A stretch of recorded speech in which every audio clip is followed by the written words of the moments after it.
इस तरह के सवालों में कॉन्सेप्ट तो होता ही है, साथ ही साथ कैलकुलेशन भी होती है। इस कैलकुलेशन को आसान बनाने के लिए मैं एक छोटी सी आपको बात बता दूं। ये जो फिगर आप देख रहे हैं इसको आप कुछ ऐसे लिखें जिससे कि कैलकुलेशन इजी हो जाए। तो आप यहाँ पर 2 0 फिर 3 और 0 यानी कि 20,000 डिवाइड बाई 9 करके देखो कितना आता है।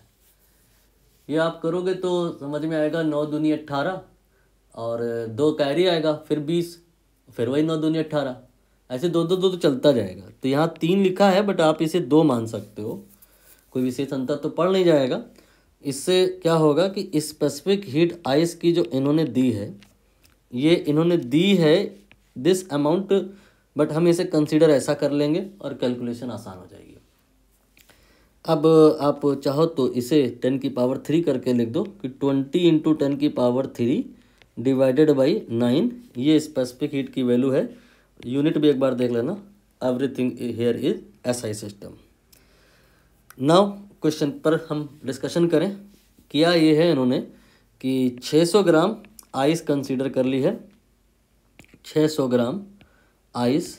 और आइस शुरुआत से जो इन्होंने ली है ना, कुछ ये सुपर कूल्ड आइस है, -12 डिग्री सेल्सियस पे है, और इसको इन्होंने हीट देना स्टार्ट किया।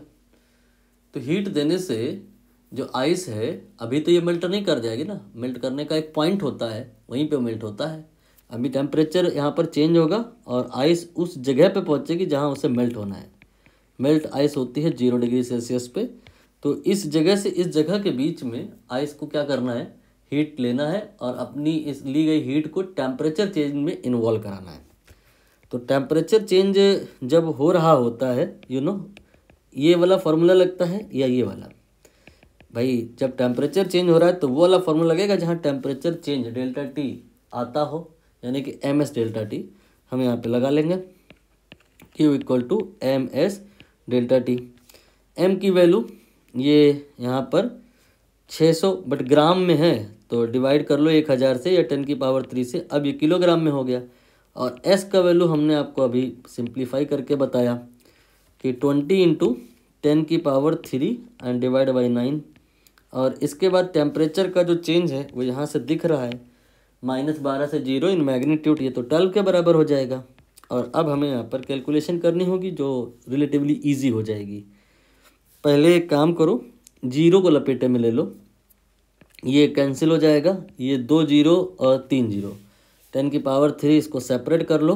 और अब आगे आप देखो ये 6 है और ये 2 है, ये 12 है, 6 गुणे 2 गुणे 12 और डिवाइड बाई 9, ठीक है। ये कितना आ जाएगा, इसके लिए आप 12 को 6 में से गुणा कर लो तो ये 72 हो जाएगा, और 9 का पहाड़ा 8 बार पढ़ लो तो ये हो जाएगा 8 और गुणे 2 16 गुणे 10 की पावर 3 जूल के बराबर का हीट जो अगर आप दिए तो ये कहानी यहाँ पहुँच जाएगी। आप अगर किलो जूल में बात करो तो यहाँ मत लिखो इसे 10 की power 3, you can say 16 kilo joule के बराबर की जो हीट है अगर यहाँ दे दी जाए तो जो आइस -12 पे है 0 पे पहुँच जाएगी।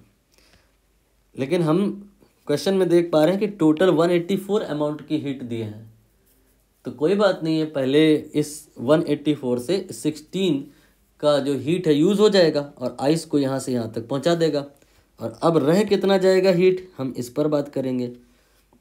इसके लिए 184 में से 16 को घटा लो, घटाना आता ही होगा, ये आपका आई थिंक 168 आ जाएगा, 14 में से 6 जाएगा 8 और 17 में से 1 जाएगा 16। अब इतनी हीट से क्या होगा या क्या क्या हो सकता है इस पर हम बात करेंगे। हो सकता है ये पूरी आइस मेल्ट हो जाए और फिर भी हीट रह जाए हमारे पास, तो फिर जो वाटर बना होगा वो और हीट होगा। हो सकता है ये हीट सफिशिएंट ना हो, इस पूरी आइस को ये मेल्ट ही ना कर पाए। तो जब कहानी हो सकता में है तो हम बैठे थोड़े ना रहेंगे, चेक करेंगे 1 बाय 1।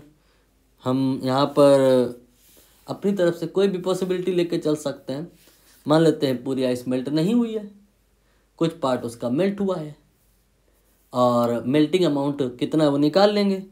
अगर वो 600 ग्राम से कम का है तब तक तो ठीक है, लेकिन अगर मेल्टिंग अमाउंट m जो है अगर बहुत ज़्यादा आ गया, मान लो 1000 ग्राम आ गया, तो मतलब इतना ये हुआ कि इस अमाउंट ऑफ हीट से 1000 ग्राम आइस मेल्ट हो जानी है, और हमारे पास तो 600 ग्राम ही है, तो फिर 400 ग्राम है ही नहीं।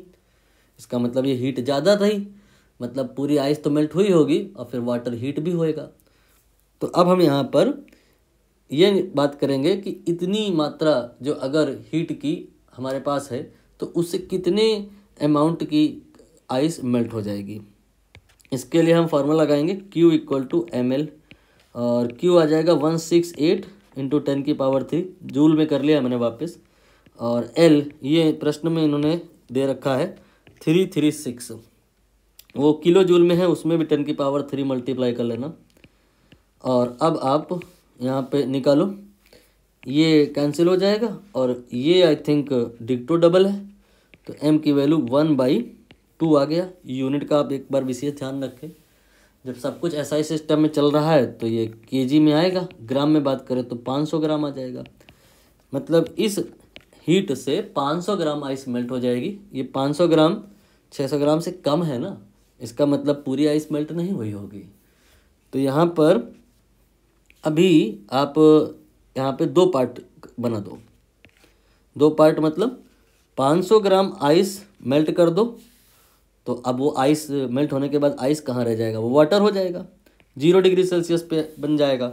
और 100 ग्राम जो आपकी आइस है 0 डिग्री सेल्सियस पे अभी भी है, वो इंतज़ार कर रही है कि और हीट मिले तो वो भी मेल्ट हो लें, लेकिन और हीट मिलनी की नहीं है तो वो फिर मेल्ट होगी नहीं, और मिक्सचर में ये प्रकार का कंपोजिशन होगा।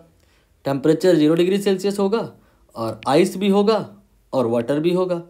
आइस 100 ग्राम, वाटर 500 ग्राम, रेशियो जो बात करें 1:5, तो 1:5 यहाँ दिया है आइस एंड वाटर रेशियो, तो डी ऑप्शन यहाँ पे सही हुआ।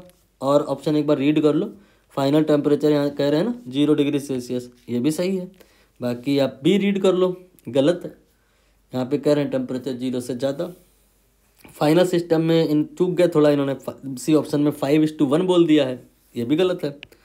और ई ऑप्शन में न जाने क्या कह रहे हैं, ओनली वाटर रहेगा, मतलब इंडिकेट कर रहे हैं कि पूरा जो है ना मेल्टिंग हो गया होगा, वो भी नहीं हो पाया। तो ए और डी ये 2 यहाँ पे सही हैं, सो ऑप्शन ए यहाँ पे टिक करना होगा। एक बार मैं चेक कर लूँ,